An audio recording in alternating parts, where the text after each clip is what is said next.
पहली जुलाई है वो दिन जब देश और दुनिया भर में मनाया जाता है डॉक्टर्स डे। जी हाँ, जिंदगी भर आपकी हेल्थ का ख्याल रखने वाले डॉक्टर्स, आज हम उनकी वेल्थ का ख्याल रखने वाले हैं। कैसे अपने प्रोफेशन में हमेशा बिजी रहने वाले डॉक्टर्स अपनी वेल्थ का ध्यान रख सकते हैं, क्या कुछ खास बातें हैं जो उन्हें जाननी समझनी चाहिए, ताकि जब वो अपने प्रोफेशन पर पूरा फोकस करें तो उनका पैसा उनके लिए काम करता रहे और वेल्थ बनाता रहे। आज इसी पर हम करने जा रहे हैं एक विशेष चर्चा, और मेरे साथ कुछ बेहद ख़ास मेहमान हैं इस चर्चा में भाग लेने के लिए। आइए मुलाकात करवाता हूँ आपकी HDFC म्यूचुअल फंड के MD और CEO नवनीत मनोज साहब, जिन्हें किसी परिचय की ज़रूरत है नहीं। बाज़ार के जाने माने दिग्गज हैं, म्यूचुअल फंड इंडस्ट्री के वेटरन हैं, MF के चेयरमैन भी आप रह चुके हैं, और सारे इन्वेस्टमेंट से जुड़े मुद्दों पर बहुत ही गहरी पकड़ और समझ रखते हैं। लेकिन जिन दो डॉक्टर्स से मैं आपका परिचय करवाने जा रहा हूँ, उनसे शायद आपका काम कम पड़ा हो। आइए, एक बेहद ख़ास मेहमान है मेरे साथ, डॉक्टर ML सराफ साहब, जो कि बॉम्बे हॉस्पिटल से हैं और 1975 से है, यानी कि करीबन 51 साल से आप प्रैक्टिस कर रहे हैं, सर्जरी कर रहे हैं। और मैं नाम नहीं लूँगा, लेकिन सिर्फ इतना बताना चाहता हूँ कि देश विदेश के जितने बड़े बड़े नेताओं के नाम आप सोच सकते हो, जिसमें प्रेसिडेंट से प्राइम मिनिस्टर तक हैं, उनके सबके ट्रीटमेंट सराफ साहब ने किए हैं। और सबसे बड़ी बात यह कि इन्वेस्टमेंट्स और स्टॉक मार्केट पे उनकी बहुत ही बड़ी समझ भी है और पकड़ भी है। हमारे साथ एक और ख़ास मेहमान हैं डॉक्टर सतीश मुथा साहब, वो भी जाने माने डॉक्टर हैं, ऑर्थोपेडिक सर्जन हैं, और बॉम्बे ऑर्थोपेडिक सोसाइटी के आप प्रेसिडेंट इलेक्ट भी है, और आप भी इन्वेस्टमेंट्स पर बड़ी गहरी पकड़ रखते हैं और इसकी इम्पोर्टेंस को समझते हैं। आप सबका बहुत बहुत स्वागत है। नवनीत जी, पहले शुरुआत आपसे करना चाहता हूँ, क्योंकि इस शो का आइडिया आपने मुझे दिया था कि पहली जुलाई को आप और मैं चार्टर्ड अकाउंटेंट हैं, हम CADA मनाते हैं, लेकिन डॉक्टर्स के लिहाज से आपने फाइनेंशियल प्लानिंग का जो सोचा है, इसके पीछे क्या थॉट्स थे आपके, और ये बताइए कि क्यों आपको लगता है कि डॉक्टर्स की फाइनेंशियल प्लानिंग के बारे में बात करना और उसे इम्प्लीमेंट करना ज़रूरी है। नहीं, बहुत बहुत धन्यवाद अनिल जी आपका और पूरे जी परिवार का इस शो के लिए।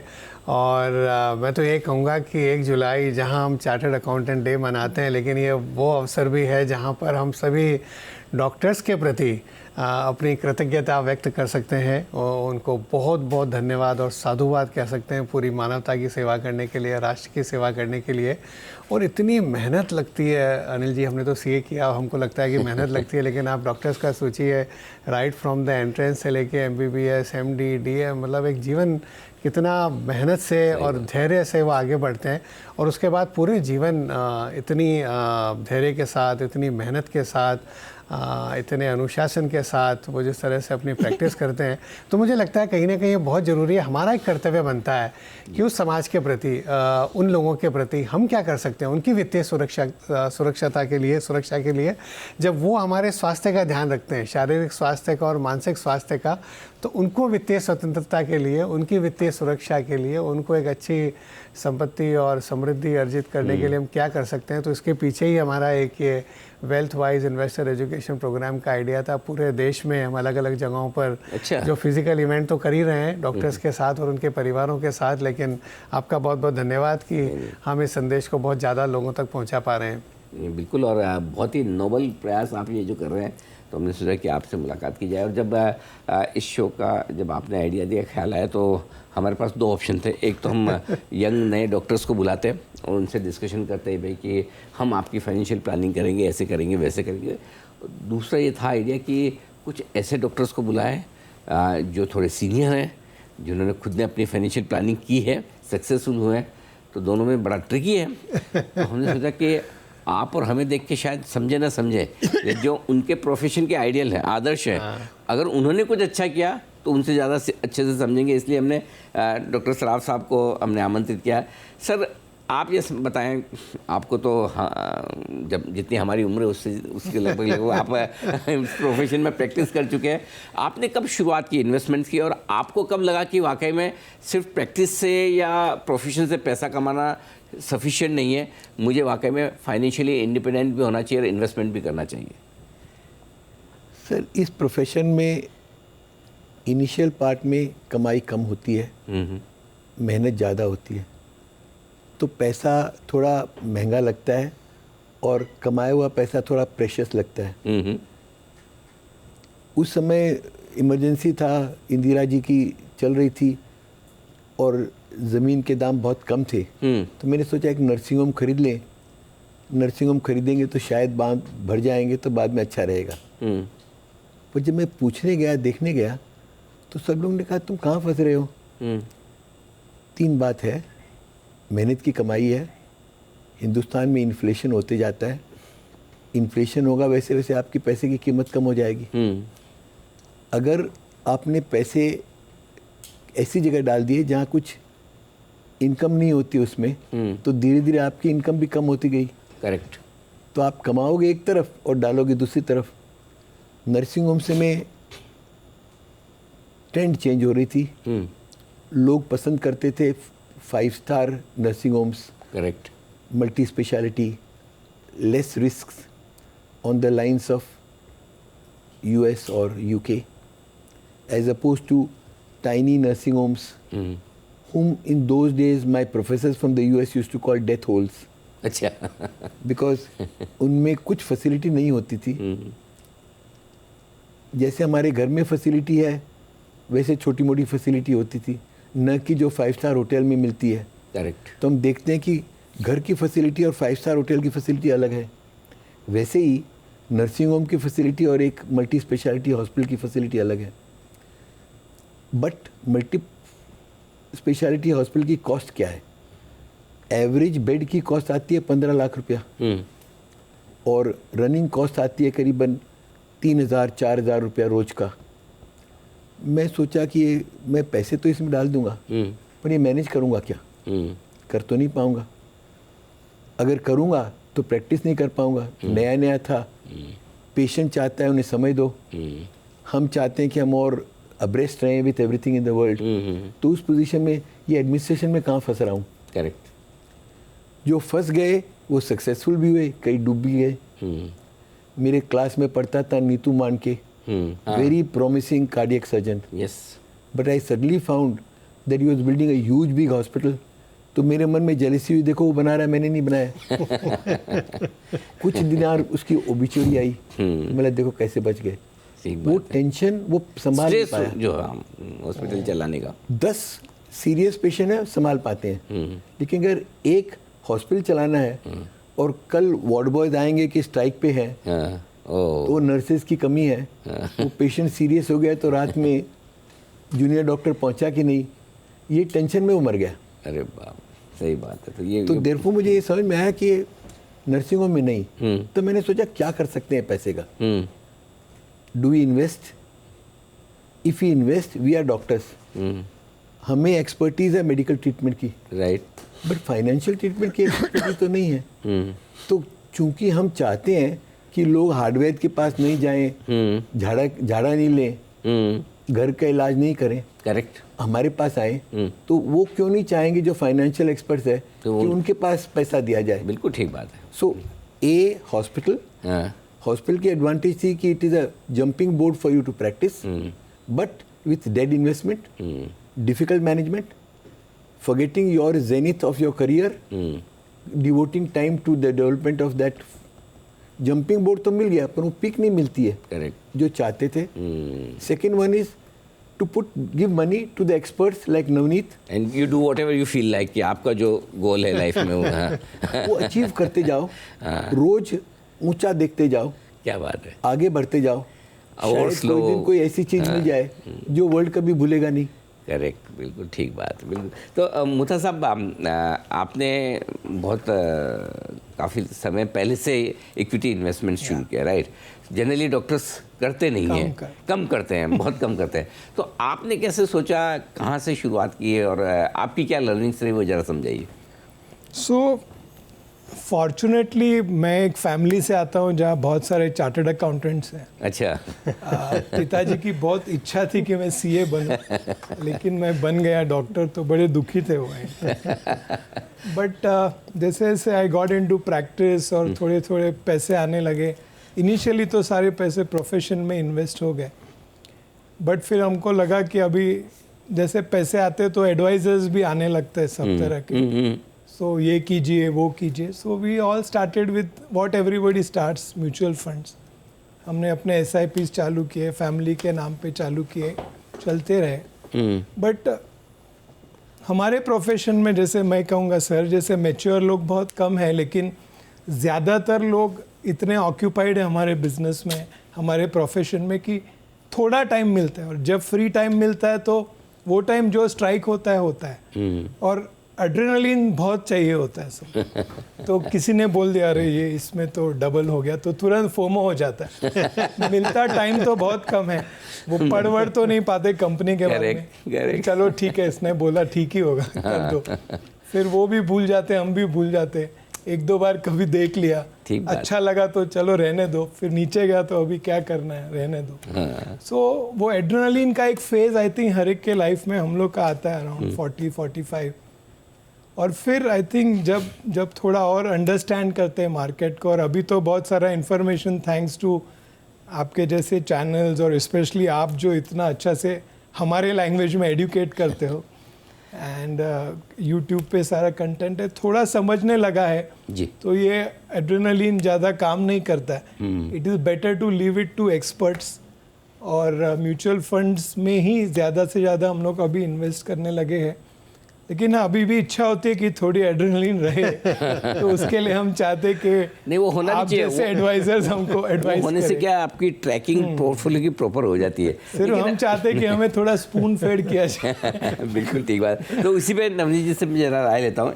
एक तो ये कि जनरली जो कॉमन मिस्टेक्स डॉक्टर्स करते हैं इन्वेस्टमेंट के बारे में, वो क्या है, उसे कैसे अवॉइड करना चाहिए। दूसरा ये कि वेल्थ बनाने की तरफ क्या ऐसी बेसिक और इम्पोर्टेंट स्टेप्स हैं जो डॉक्टर्स को लेनी चाहिए। तो सबसे बड़ा अनिल जी हम हमेशा कहते हैं हेल्थ इज़ वेल्थ, पर वेल्थ इज़ ऑल्सो हेल्थ। देखो वेल्थ से कई सारी जो मानसिक चिंताएं होती है परिवार में, वो होती है वित्तीय चिंताएं। कहीं ना कहीं आपकी फाइनेंशियल प्लानिंग बराबर नहीं हुई, आपको बच्चों के खर्चे दिख रहे हैं। एक हम लाइफस्टाइल डिजीज़ की बात करते हैं, लेकिन एक लाइफस्टाइल इन्फ्लेशन भी तो एक डिजीज़ है। डिजीज़ का मतलब लाइक लाइफस्टाइल इन्फ्लेशन ऐसा है कि जब आप बने डॉक्टर, जैसा डॉक्टर साहब ने कहा 50 साल पहले तो लगा यार कहीं मेरा एक छोटा क्लिनिक हो जाए, एक छोटा घर का भी बन जाए। कई सालों बाद लगा कि नहीं यार ये 1 रूम वाला घर छोटा पड़ रहा है, 2 रूम वाला चाहिए। पहले चलो एक गाड़ी हो जाए, फिर एक बड़ी गाड़ी चाहिए, फिर बच्चों को उसी हिसाब से आपको पढ़ाना है, आगे पैसा चाहिए। तो लाइफस्टाइल भी आपकी चेंज होती रहती है और वो इन्फ्लेशन बढ़ता रहता है। डॉक्टर साहब ने 2-3 बार ये बात कही, बहुत अच्छी कही। वो इन्फ्लेशन को ध्यान रखते हुए अपने पैसे को कंपाउंड करना जरूरी है। एक डॉक्टर से या कई प्रोफेशंस में मैंने देखा अनिल जी गलती ये होती है कि उन्हें लगता है कि बड़ी संपत्ति बनाने के लिए, बड़ा धन बनाने के लिए आय पर ध्यान देना, अपनी आय बढ़ाओ बहुत। लेकिन मैं कई बार कहता हूँ, हमारी पहले भी बात हुई है कि लंबे समय में आपकी कितनी संपत्ति बनेगी ये इस पर निर्भर नहीं करता है कि आपकी आय कितनी है। लंबे समय में आपके पास कितना धन होगा ये इस पर निर्भर नहीं करता है कि आपकी आय कितनी है, ये इस पर निर्भर करता है कि आपकी आय कितनी आय करती है। How much money your money earns that decides how much wealth you will have. तो आई थिंक वो जो कंपाउंडिंग है वो मेरे ख्याल में कहीं ना कहीं हमारे जो डॉक्टर्स मित्र हैं, और उन्होंने सही कहा डॉक्टर मुथा साहब ने कि वो समय नहीं मिलता है। आप सुबह से शाम अपनी प्रैक्टिस में हैं, रात को भी कॉल आ गए, पढ़ना भी पड़ता है। जैसे डॉक्टर साहब ने, डॉक्टर सराफ ने कहा कि रेगुलरली आपको एब्रेस्ट रहना है कि वर्ल्ड में क्या डेवलपमेंट हो रहे हैं। तो उसमें कहीं ना कहीं फाइनेंशियल प्लानिंग आपकी नेगलेक्ट हो जाती है। वो इन्वेस्टमेंट वाला जो एक करना चाहिए वो आपका एक कहीं ना कहीं नज़रअंदाज हो जाता है। तो वो मिस्टेक नहीं होनी चाहिए, और जितना जल्दी शुरुआत कर दें, चाहे कम भी कमा रहे हैं शुरू में, तो भी एक छोटी सी SIP से चालू हो जाए तो वो एक आप लंबे समय तक निवेश कर पाते हैं। तो एक बात जो सराफ साहब नवनीत जी ने भी कहा, और जैसा आपके प्रोफेशन में आप इतने सीनियर डॉक्टर हैं, जितना आपके ज़्यादा सीनियर होते जाए उतने ज़्यादा बिजी हो जाते हैं, राइट। वो तो सीधी बात है कि जब आपको समय चाहिए तभी समय नहीं मिला। तो फिर फाइनेंशियल प्लानिंग के लिए डॉक्टर समय निकाले कैसे और कब?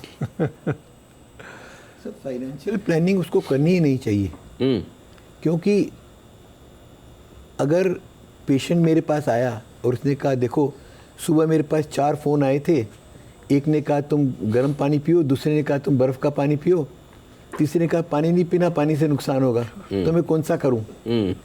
तो मैं बोलता हूँ तीनों को पूछा क्यों? तुम वो एक्सपर्ट तो नहीं थे। हाँ। सीधे मेरे पास आते, हम डिसाइड करते क्या करना है। करेक्ट। वैसे ही जैसे पतंगे होते हैं वो फायर के पास जाते हैं, आग को देखते हैं, आग को अट्रैक्शन होता है। वैसे आपके पास, आप डॉक्टर हो, पेशेंट आते हैं, कोई पेशेंट फाइनेंशियल मार्केट से आया है, वो लगा साहब ये स्क्रिप्ट ले लेना, अच्छी चलेगी। आपने कल पूछा, परसों पूछा, स्क्रिप्ट तो बढ़िया चल रही है, अरे उसने अच्छा बता दिया, ले लो, और आपके लेते ही वो डूब जाएगा। तो इनवेरिएबली हमें न तो इतना समय है कि हम उसको फॉलो अप कर सकें, और न इतनी नॉलेज है कि कितने समय के लिए उसे होल्ड करें। करेक्ट। सो बेटर है फिर म्यूचुअल तो फंड। बेटर है कि don't get involved, leave it to the experts to do it, and they do it well. मुझे जैसा बताया गया है कि जब हॉस्पिटल सेटअप होती है तो 5 बरस का वेटिंग पीरियड है, और उसके बाद में 15% रिटर्न मिलता है। आप अगर 5 बरस छोड़ दो और शुरू से ही म्यूचुअल फंड में जाओ तो आपको 15 से 18% रिटर्न तो वो भी दे देंगे। करेक्ट। और 15 से 18% रिजल्ट में 3 या 4 बरस में रुपये डबल हो जाएंगे। तो आपको बच्चों को आप बता सकते हो कि लुक, मैंने 5 लाख रुपया मैंने नहीं कमाया, मैंने 10 लाख कमाया, बिकॉज तो 5 लाख मेरा अब 10 लाख हो गया। सही बात है। Leave it to the experts. Why are we hankering to become experts? सोचिए कौन बोल रहा है जो खुद इतने बड़े एक्सपर्ट अपने फील्ड के हैं, जिन्होंने मतलब हुज हु, मैं आपको कुछ 2-3 नाम सर आपकी परमिशन से बोल सकता हूँ। Doctor Manmohan Singh, bill Clinton साहब, ऐसे ऐसे लोगों को ट्रीट किया है डॉक्टर सराफ साहब ने। सोचिए इतने बड़े, वो खुद बोल रहे हैं कि एक्सपर्ट्स को पैसा दीजिए। तो इसी के तर्ज पे जो आपने नवनीत जी शुरू किया वेल्थ केयर, अभी तक तो हम हेल्थ केयर ही बोलते थे, आपने ये शब्द भी बहुत इंटरेस्टिंग दिया वेल्थ केयर। ये इसके पीछे क्या थॉट प्रोसेस है, ये किस तरह का आपका इनिशिएटिव है, ये जरा समझिए। नहीं, ये वेल्थ केयर का यही आइडिया था अनिल जी, कि जिस तरह से डॉक्टर्स पूरे सब समाज की सेवा करते हैं, अगर हम कुछ ऐसा कर पाएँ उनके लिए कि उनको कैसे वित्तीय साक्षरता मिले। जैसा डॉक्टर साहब ने कहा कि लोग नहीं तो लोग आते हैं, कोई आपको कोई चीज़ सजेस्ट कर देता है, कहीं आपने ज़मीन में लगा दिया, कहीं एफडी में लगा दिया, कहीं बिना सोचे समझे कहीं निवेश कर दिया, और लंबे समय में अगर पैसा नहीं बन पाया, तो हमारी कोशिश ये है कि हम इस तरह से जागरूकता बढ़ाएं कि कैसे आपको अपने लक्ष्य निर्धारित करने हैं, किस तरह से आपको अपना निवेश चालू रखना है, किस तरह से उसकी समीक्षा करनी है, और एक आपकी एक जागरूकता बढ़े। और जैसा डॉक्टर साहब ने कहा कि बहुत समय नहीं मिल पाता है, लेकिन थोड़े समय में आपको एटलीस्ट इतना पता चले कि क्या करना है और क्या नहीं करना है। तो ये हमारा एक पहल है कि हम ज़्यादा से ज़्यादा डॉक्टर्स तक, चाहे फिजिकल तरीके से है, वर्चुअल तरीके से है, आपके जैसे लोगों के माध्यम से ज़्यादा से ज़्यादा लोगों तक वित्तीय साक्षरता का संदेश पहुंचा पाएँ। तो मेरे लिए सबसे पहले डॉक्टर्स के साथ फाइनेंशियल प्लानिंग और ये वाला रिश्ता है ना, डॉक्टर मुथा ने बनाया था। तो उन्होंने, आप हिंदुजा हॉस्पिटल में आप विजिट करते हैं, और आपने मुझे एक डॉक्टर्स के वो कॉफ़ी ग्रुप था क्या, ऐसा था कॉफ़ी ग्रुप, हाँ, तो उसमें मुझे बुलाया था कि हम डिस्कस करना चाहते हैं। वहाँ से मुझे समझ में आया कि डॉक्टर्स की फाइनेंशियल प्लानिंग बहुत इंपॉर्टेंट। तो मुथा साहब, आप तो चलिए जल्दी सीख गए, समझ गए, पैसे की इंपॉर्टेंस भी। घर में इतने सीए थे, हर डॉक्टर के घर में तो इतने सीए नहीं होते। तो यंग डॉक्टर्स आज जो अपने करियर की शुरुआत कर रहे हैं, उनको आप क्या एडवाइस देंगे? मेरा ये एडवाइस रहेगा उनको, जो मैं सीखा हूँ आफ्टर 30 इयर्स, कि एक अच्छा इन्वेस्टमेंट एवेन्यू ढूंढने से अच्छा आप एक इन्वेस्टमेंट एडवाइज़र ढूंढो अच्छा, जिस पे आप ट्रस्ट करो, जिस पे आपको देख के लगे कि ये मेरे साथ है, मैं इस पे रिलाई कर सकता हूँ, ही अंडरस्टैंड्स मी, और फिर उसकी सुनो। बिकॉज जैसे 99% डॉक्टर कोई गलत नहीं बोलेगा पेशेंट के लिए, करेक्ट, वो मे बी 10% ऊपर नीचे गलत हो सकता है। वैसे ही आई बिलीव इंटेंशनली कोई नहीं बोलेगा। अच्छा एडवाइजर कहीं ना कहीं अच्छा ही बताएगा, लीव इट टू हिम। अगर थोड़ा और एक्साइटमेंट चाहिए तो उससे डिस्कस करो, उसको बोलो, ही विल, वो बता पाएगा, लेकिन उस पर ज़्यादा ध्यान रखो एंड लेट हिम उसी को डिसाइड करने दो कि आपके लिए व्हाट इज सबसे अच्छा इन्वेस्टमेंट अपॉर्चुनिटीज़ क्या है, और उसका सुनते रहो। ये बड़ी इंटरेस्टिंग चीज़ है कि एक हमें एक अच्छे डॉक्टर की ज़रूरत है और डॉक्टर्स को एक अच्छे एडवाइज़र की ज़रूरत है। मामला बराबरी का है। तो आप नवनीत जी, आपसे बढ़िया एडवाइज़र कौन हो सकता है? तो एक एडवाइस ये दीजिए कि जो कुछ भी हेल्थ केयर प्रोफेशनल्स हैं, डॉक्टर्स हैं, उनको आप फाइनेंशियल प्लानिंग के बारे में क्या कुछ एडवाइस देना पसंद करेंगे? कुछ ऐसी टिप्स, ऐसी हैक जो उनके काम तो जैसा डॉक्टर साहब ने बोला कि एक एडवाइज़र रखिए, क्योंकि जैसे हर व्यक्ति अलग अलग होता है। आज आप डॉक्टर के पास भी जाएंगे तो हर एक व्यक्ति की चाहे एक मेडिकल जांच के जरिए, चाहे आपकी जो रिपोर्ट्स आई हैं उसके ज़रिए, या आपकी हिस्ट्री समझ करके उसके हिसाब से वो दवाई निर्धारित करते हैं। कोई एक स्टैंडर्ड दवाई नहीं है कि कोई भी पेशेंट हो उसके लिए ये स्टैंडर्ड दवाई है, अलग अलग लोगों की अलग अलग दवाई है। तो उसी तरह से हर एक डॉक्टर की क्या परिस्थिति है, उनके परिवार की क्या परिस्थिति है, उनकी कितनी रिस्क एपेटाइट है, कितने समय के लिए निवेश कर रहे हैं, तो कोई एडवाइज़र होगा तो उस तरह से वो एक आपकी प्रॉपर अच्छे से प्लानिंग कर सकते हैं। एक आपको चाहिए कि कहीं ना कहीं प्रोटेक्शन, चाहे वो लाइफ इंश्योरेंस हो, प्रोटेक्शन इंश्योरेंस हो, चाहे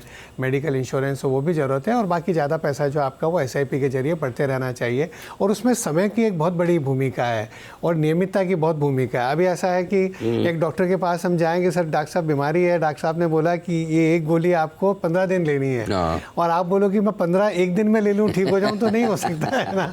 तो वो भी ऐसा ही है कि एक बार कोई स्टॉक ले लिया 4 गुना हो जाएगा, तो ऐसे पैसे नहीं बनेंगे।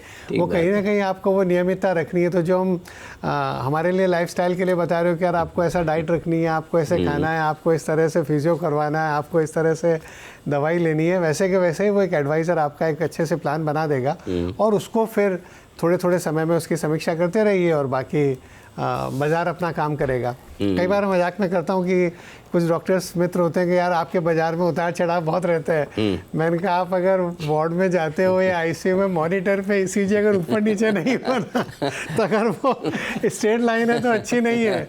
बाज़ार ऊपर नीचे, इसका मतलब जीवन है बाज़ार में। बिल्कुल, सेंसेक्स और निफ्टी की भी वो बिल्कुल चार्ट ऐसी बनती है, बिल्कुल। लेकिन 2 चीज़ें हैं, जैसे हमें लाइफ में अच्छे डॉक्टर्स की ज़रूरत है, वैसे डॉक्टर्स को भी लाइफ में अच्छे एडवाइज़र की ज़रूरत है। और जैसे एक चीज़ और है कि जैसे हम डॉक्टर साहब के पास जाते हैं कि हमारी बीमारी से रिलेटेड पास्ट प्रेजेंट जो भी रहा है सब कुछ बताते हैं। वैसे जब आप अपने फाइनेंशियल एडवाइज़र के पास जाइए, समझिए वो आपका फाइनेंशियल डॉक्टर है, तब आप आपकी जो सारी स्थिति है कि आपकी रिक्वायरमेंट क्या है, रिस्क लेने की ताकत क्या है, पैसे की ज़रूरत कब कितनी है, कैसे, ताकि आपका एक बढ़िया पोर्टफोलियो बन सके। और तभी शायद आप अपने प्रोफेशन में जो कुछ करना चाहते हैं, जो सर सामने एक बहुत इंपॉर्टेंट बात की कि अगर आप एक डॉक्टर हैं तो आप डॉक्टर के तौर पर आप एक बहुत बढ़िया प्रोफेशन बनाना चाहते हैं, नाम कमाना चाहते हैं। और ये तब हो सकता है जब आप फाइनेंशियली इंडिपेंडेंट हो, टेंशन फ्री हो, स्ट्रेस फ्री हो। यहाँ मेरा पैसा सुरक्षित हाथों में भी है और मेरा पैसा और पैसा मुझे कमा कर दे रहा है। और इसीलिए आज हमने ये विशेष शो किया भी डॉक्टर्स डे के इस उपलक्ष्य में। बहुत बहुत धन्यवाद नवनीत जी, आपने ये शो कॉन्सेप्ट किया और मुझे बताया, तो मैंने कहा आप ही को बुला के शो किया जाए। और फिर साथ ही सराफ साहब और मुथा साहब, हम दोनों ने मुझे इस कार्यक्रम में आने की सहमति दी। सर आपका भी बहुत बहुत शुक्रिया। और आई एम श्योर आपके को देखकर आपके प्रोफेशन में कई सारे डॉक्टर्स से जो अच्छी फाइनेंशियल प्लानिंग के लिए और इन्वेस्टमेंट की तरफ इंस्पायर होंगे। एक बार फिर से आपको डॉक्टर्स डे की, और नवनीत जी आप चूँकि आप और मैं पैनल पे है तो CADA की भी सबको बहुत बहुत शुभकामनाएं। बहुत बहुत धन्यवाद। इस खास शो में इतना ही, मुझे दीजिए इजाज़त, नमस्कार।